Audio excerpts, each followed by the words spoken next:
আমাদের কাছে রয়েছেন। উপাচার্য কি বলেছেন আমরা শুনবো।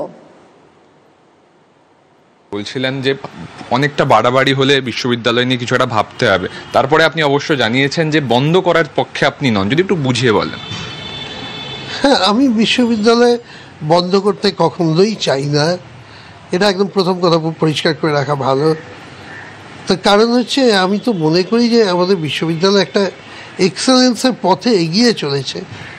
হ্যাঁ, সেইখানে দাঁড়িয়ে সেই যাত্রাটায় একটা বড় ধাক্কা খাক, এটা একেবারেই বাঞ্ছনীয় নয়। আমি এটাই বলতে চাই যে আমার ধারণা একটা গণতান্ত্রিক প্রক্রিয়ায় আলাপ আলোচনার মাধ্যমে যে কোনো সমস্যা, যে কোনো বিতর্ক, যে কোনো কিছু সমাধান করা সম্ভব। সুতরাং আমি প্রথমত এই ঘটনাতে এই রকম একটা বিষয়ে মানে সর্বত্র দুঃখ প্রকাশ করছি যে আমার নিজের খুব খারাপ লেগেছে। ছাত্রছাত্রীরাও তো আমারই তো সন্তান সম, তাদের কারো গায়ে আঘাত লাগলে নিশ্চয়ই সেটা আমার গায়েও লাগে, এবং সেই কারণেই আমি তাদেরকে দেখতেও গিয়েছিলাম হাসপাতালে।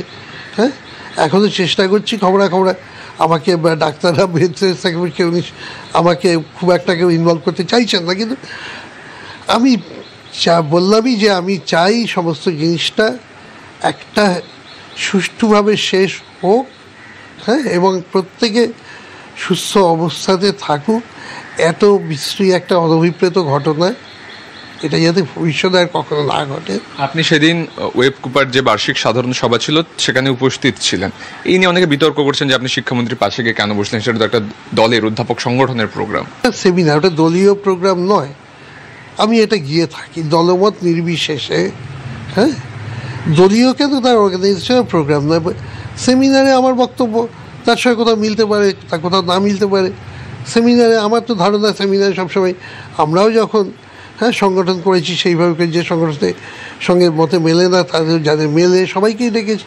তো আমি অবশ্যই সেমিনারে গিয়েছিলাম।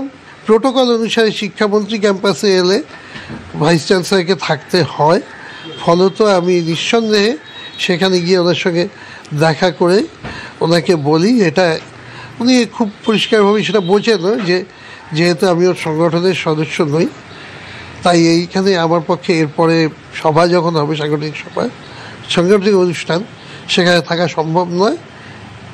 উনি সেই নর্মসটা খুব পরিষ্কারভাবেই বোঝেন, খুব ভালোভাবেই বোঝেন, এবং তাই আমি ওনাকে ওটা বলে দিয়ে চলে আসি।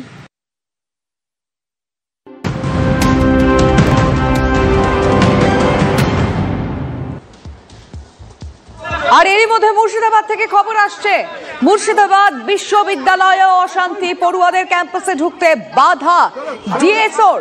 পুলিশের সঙ্গে ডিএসও সমর্থকদের ধস্তাধস্তি, সেই ছবি যেমন দেখাচ্ছি তার সঙ্গে কৌশিক আমাদের রিপোর্টার জানাবে এখন সেখানে কি চলছে। কৌশিক, দেখো, এখনো কিন্তু পরিস্থিতি উত্তপ্ত রয়েছে, কারণ যে এআইডিএসওর পক্ষ থেকে কিন্তু মুর্শিদাবাদ বিশ্ববিদ্যালয়ের সামনে বিক্ষোভ দেখানো হয় এই যাদবপুরের ঘটনার প্রতিবাদে। সেই সময় কিন্তু কলেজের ভিতর থেকে একদল পড়ুয়া বেরিয়ে আসার চেষ্টা করে এবং তাদেরকে বাধা দেওয়ার চেষ্টা করে এই এআইডিএসও